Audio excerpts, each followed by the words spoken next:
ఇక్కడ వ్యవస్థలో ఉన్న ఒక పెద్ద లోపం బయటపడింది. జస్టిస్ వర్మ గారికి సంబంధించిన దాంట్లో నిజంగా అయితే మామూలుగా వేరే వ్యవస్థలో అయితే దర్యాప్తు ఉంటుంది. అంటే ఇప్పుడు ఒకళ్ళ ఇంట్లో, ఒక అధికారి ఇంట్లోనో, ఒక వ్యక్తి ఇంట్లోనో ఇట్లా నోట్ల కట్టలు తగలబడ్డాయి అని తెలిసిందంటే police department, income tax department వీళ్ళు ఫస్ట్ ప్రైమరీ ఇన్వెస్టిగేషన్ చేస్తారు. అందులో తగినటువంటి సమాధానాలు లేకపోతే అరెస్ట్ చేస్తారు. లేదంటే కనుక ఆ పైన ఉన్నత వ్యవస్థకి తీసుకెళ్తారు, దృష్టికి తీసుకువెళ్తారు. అది ఈడీనా, సిబిఐ వాళ్ళు ఎంక్వైరీ చేస్తారు, వాళ్ళ లెక్క ఉంటుంది.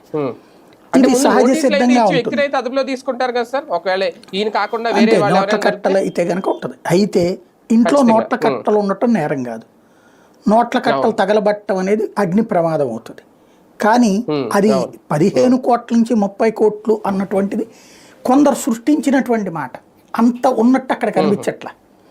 అక్కడ కొన్ని 500 రూపాయల నోట్ల అది ఎవరు చెప్తారు ఇప్పుడు దాంట్లో? అక్కడ జస్టిస్ వర్మ గారు చెప్తున్నటువంటి పాయింట్ ఏంటంటే అది దాన్ని ఏమంటారు, మన పాత సామాన్లు పడేసుకునేటటువంటి గది, స్టోర్ రూమ్ లో జరిగిన అగ్ని ప్రమాదం. దాంట్లో 500 నోట్లు తగలబడి కనిపించినాయి, కట్టలు కనిపించినాయి అంటారు. ఇందులో కనబడుతున్నటువంటి ఆ విజువల్స్ లో కొంత బూడిద ఉంది, కొన్ని నోట్లకు సంబంధించినటువంటివి ఉన్నాయి.